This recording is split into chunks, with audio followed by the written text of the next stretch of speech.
No estúdio eu tenho o prazer de conversar agora, nesse momento, com o deputado federal Florentino Neto, do PT. Boa tarde, deputado.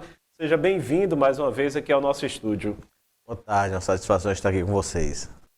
Deputado, o senhor não é que é um deputado agora de primeiro mandato na Câmara Federal, mas o senhor já acumula aí uma experiência com a gestão pública, com a administração pública, né, em cargos executivos. Eu gostaria de lhe perguntar como que essa sua experiência ela tem contribuído, né, para esse seu início de mandato.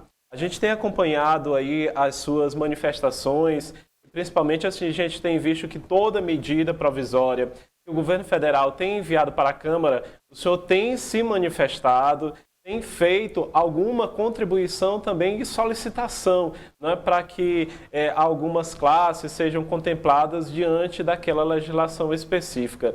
Como que o senhor tem, né, se comportado com tudo isso, com essa sua experiência agregada a esse novo mandato agora que o senhor inicia?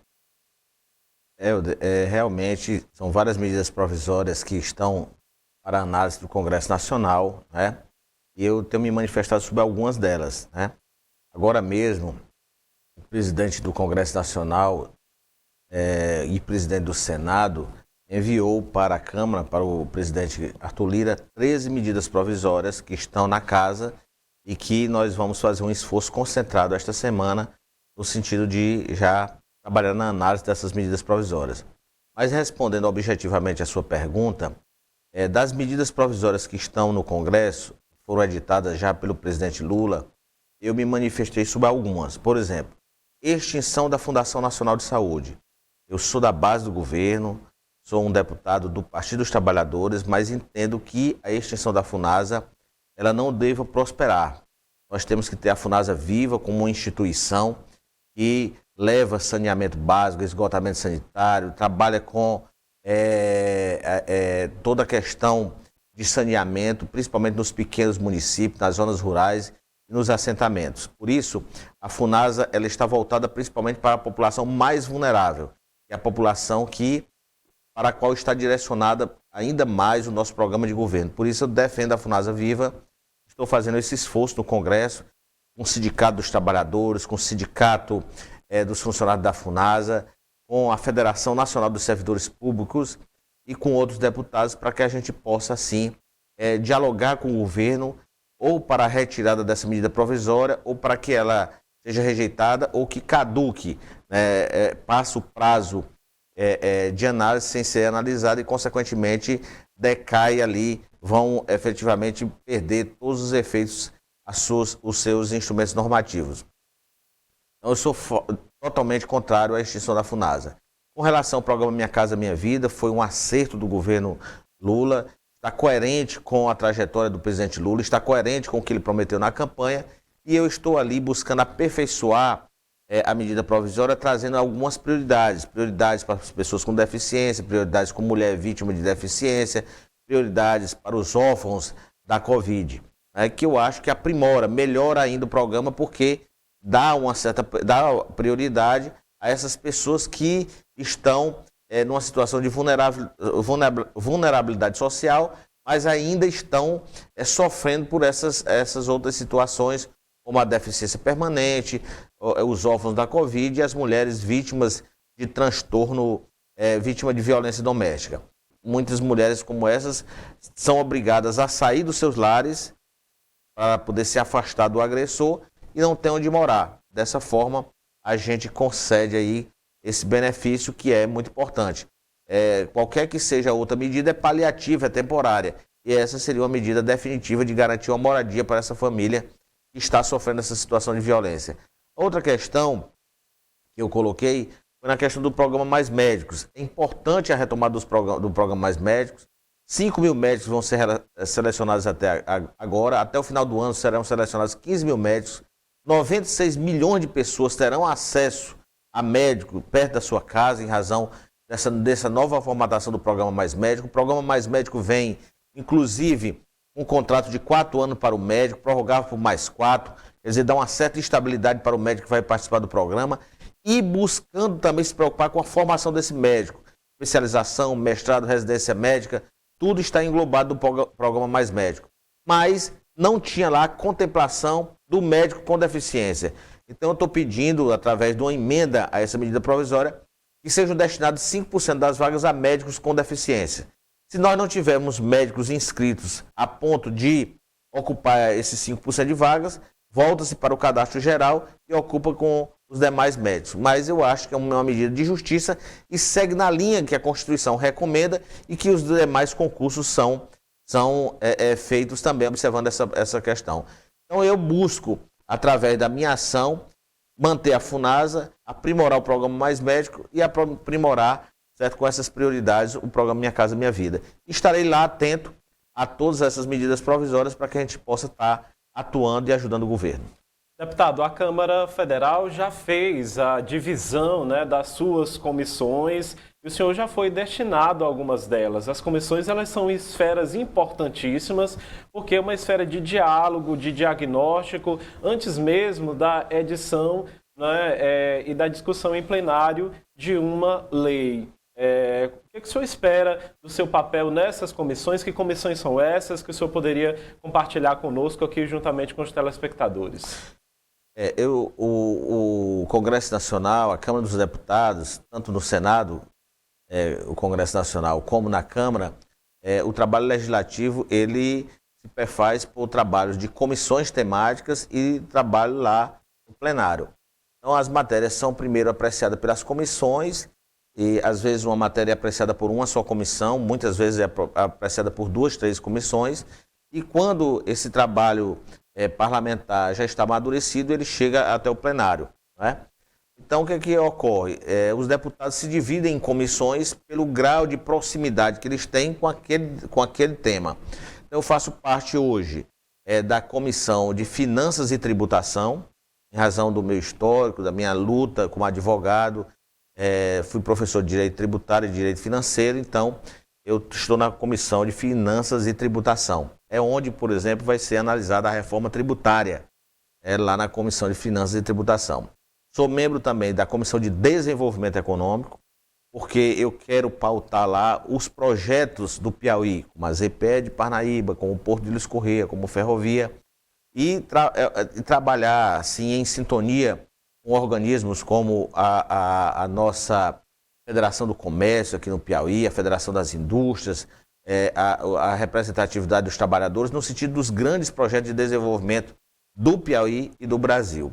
Isso na Comissão de Desenvolvimento Econômico. Faço parte da Comissão de Saúde, tivemos até ali uma audiência já com a ministra da Saúde, os deputados que fazem parte da bancada do PT, que fazem parte também da Comissão de Saúde, tivemos já até uma reunião com a ministra da Saúde, onde nós já tivemos uma série de pontos e uma coisa importante que vai acontecer, que é esses grandes mutirões de cirurgias que vem justamente na linha do que eu falava na eleição. A gente eliminar a fila de pessoas aguardando por cirurgias.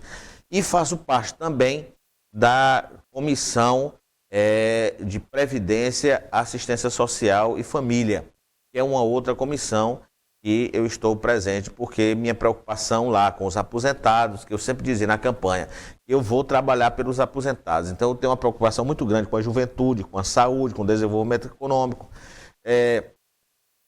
com as finanças públicas, e tudo isso está espelhado nesse meu trabalho através também dessas comissões e eu vou participar das 4 e quero ter uma atuação que efetivamente possa estar em consonância com a minha vida, com o que eu me coloquei à disposição da população do Piauí. Dentro dessas comissões, o senhor vai estar ali, né, para e passo também discutindo essa tão esperada reforma tributária? Na Comissão de Finanças e Tributação, nós vamos discutir a reforma tributária. Nesse primeiro momento, nós teremos uma reforma tributária vinculada às atividades de consumo. Então estarão sob a análise dessa reforma tributária os impostos sobre circulação de mercadorias e serviços, o ISS, que é o Imposto sobre Serviços, que é municipal, algumas contribuições como PIS, COFINS e todos os tributos que versam, certo? Que têm fato gerador ou serviços ou a comercialização. Comercialização de bens e serviços serão objeto dessa reforma O tributária. senhor tem sentido o empenho da classe política nessa reforma que é tão esperada, deputado? Ela está fatiada justamente dessa forma para que a gente possa enfrentar, primeiro, aquilo que existe um consenso maior. Existe um consenso maior hoje na classe política da necessidade da reforma sobre a circulação de bens e serviços. Aí tem uma outra reforma, que é a reforma sobre a tributação de patrimônio e reforma sobre a tributação de renda. Então, nesses dois outros itens, as divergências são maiores. Nesses itens que nós estamos trabalhando agora nessa reforma, as divergências existem, mas são menores. Então, ela está fatiada justamente dentro de uma estratégia que seja possível o Congresso Nacional e o governo entregarem para a sociedade uma reforma tributária que tenha uma tributação mais justa, mais transparente, mais ágil e dessa forma possa atender melhor as pessoas.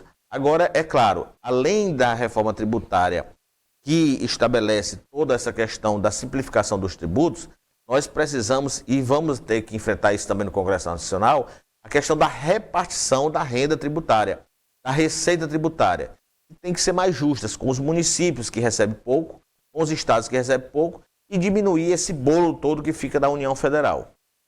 Deputado, na semana passada, né, na ocasião da inauguração do aeródromo e também de uma pista que liga a cidade de Cocal à cidade de Bom Princípio, o senador Marcelo Castro fez uma declaração importantíssima de ter formado com o senhor uma parceria em prol desse projeto que o senhor vem encampando, que é a instalação do Hospital Universitário da UFDPar aqui para Parnaíba e para a região como um todo.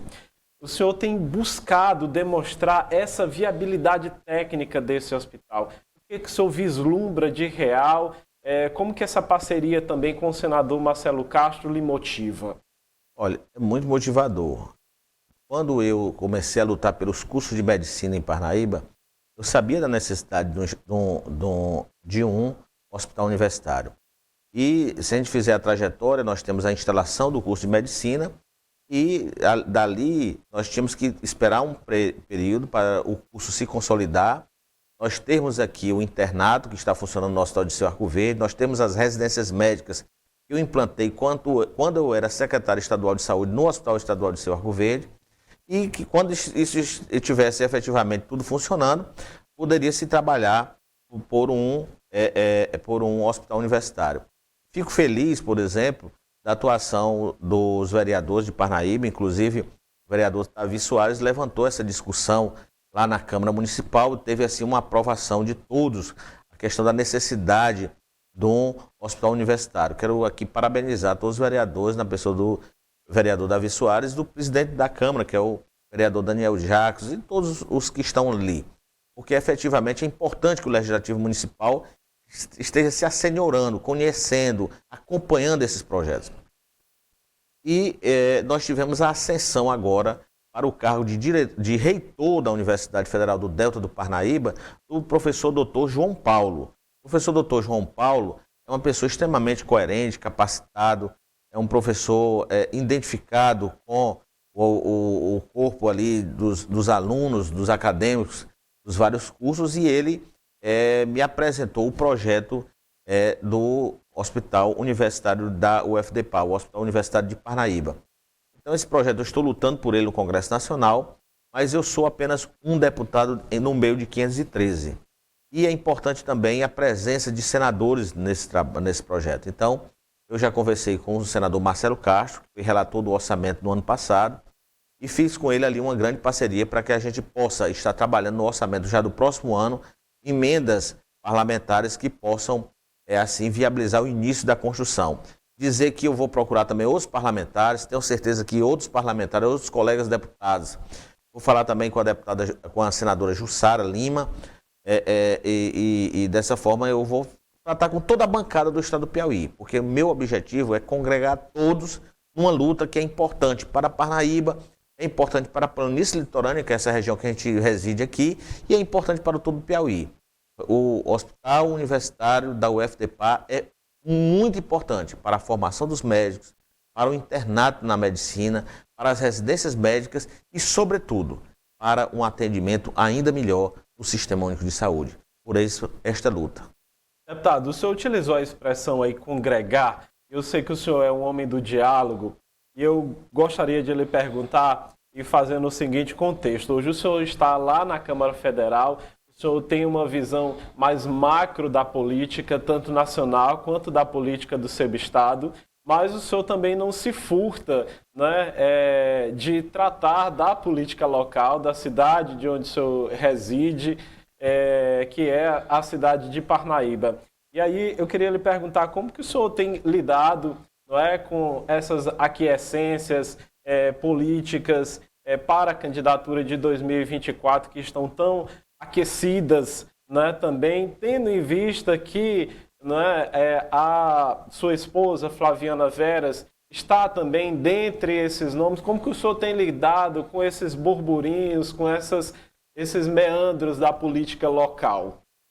Olha, deixa eu te dizer, eu fico muito feliz o nome da minha esposa ser lembrado como, assim, uma possível candidata a prefeita de Parnaíba. Inclusive, efetivamente, nós temos que ressaltar que seria a primeira prefeita da história de Parnaíba, né? Parnaíba nunca teve uma mulher ocupando a chefia do Executivo Municipal. Fico feliz porque vejo na Flaviana uma pessoa extremamente simples, identificada com a cidade, aqui nasceu, aqui estudou, vem ali do bairro Nossa Senhora do Carmo, de uma família muito simples, mas muito trabalhadora, muito batalhadora. E assim, eu convivo com a Flaviana há 30 anos, na verdade. Então, cada dia a gente renova esse carinho que eu tenho por ela. Mas assim, eu tenho que olhar para as coisas, nesse caso, de forma muito objetiva. Então, eu vejo a Flaviana como uma boa gestora, ela foi uma boa secretária de Desenvolvimento Social, ela fez o gerenciamento do Centro de Apoio Integral ao Servidor Público em Teresina, como diretora do CIASP.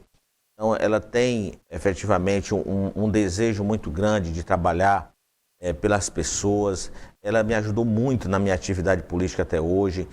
Por trás das cortinas, ela sempre ali me apoiando, me ajudando, às vezes me aconselhando, às vezes coordenando determinadas atividades. E na última campanha, ela saiu assim mais dessa parte de assessoria para ir para a frente. Na verdade, quem dirigiu minha campanha para deputado federal aqui em Parnaíba foi a Flaviana.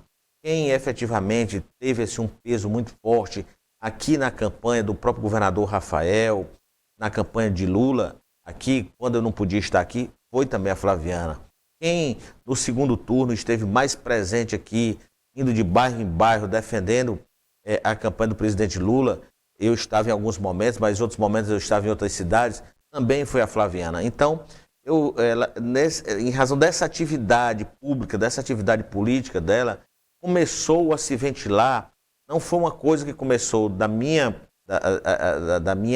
intenção ou da minha cabeça para fora, ou efetivamente não começou também ali por uma decisão dela. Começou-se a ouvir nesse andar, começou-se a ouvir essa possibilidade. Isso surgiu das próprias pessoas. Isso nos deixa muito felizes. Nós temos analisado isso em casa, certo? Ela tem essa aceitação, esse carinho, esse carisma, essa empatia com as pessoas, e tudo vai se resolvendo aos poucos. Na verdade, nós temos outras pessoas no nosso grupo político também que têm toda a capacidade também, e nós acreditamos que no andar da carruagem essas coisas vão se resolvendo. É muito cedo para se definir alguma coisa ainda, mas vamos dar tempo ao tempo. E que o tempo Mas o senhor não tem conseguido fugir dessas discussões, né? Praticamente todas as pessoas com quem eu encontrei hoje, por exemplo, né, aqui em Parnaíba, praticamente todas as pessoas perguntaram por ela. Dentro dessa perspectiva. Então, você tem uma pessoa que você tem um carinho como eu tenho pela Flaviana, que você ama como eu amo a Flaviana, que você conhece, sabe da índole dela, saber que ela está sendo tão lembrada de forma tão carinhosa pelas pessoas, isso me deixa feliz, né? Mas tanto eu como ela, nós temos assim a capacidade de mantermos a cabeça no lugar. Nós já tivemos no poder, hoje eu sou deputado, mas nós nunca deixamos de ter a cabeça no lugar. Nós temos que ser humildes, nós temos que ser pacientes, tudo tem seu tempo, o tempo é de Deus e nossa vida está entregue nas mãos de Deus. Deputado, eu gostaria de agradecer aqui a sua participação, agradecer o tempo que o senhor reservou nessa agenda aí corrida para conversar aqui conosco, com os nossos telespectadores, dizer que nós estamos de olho lá no seu mandato, cobrando sempre também, né, que possível. Essas suas vindas aqui é importante para a gente ter uma definição da sua atuação, né, e poder acompanhar essa linha aí do seu perfil de atuação junto à Câmara Federal. Desejar um bom trabalho para o senhor. Eu que agradeço, desejando assim uma boa semana a você, a todos aqui da Costa Norte e a todos os nossos irmãos parnaibanos e parnaibanas e todos aqui da nossa querida planície litorânea. Obrigado, deputado. Boa tarde.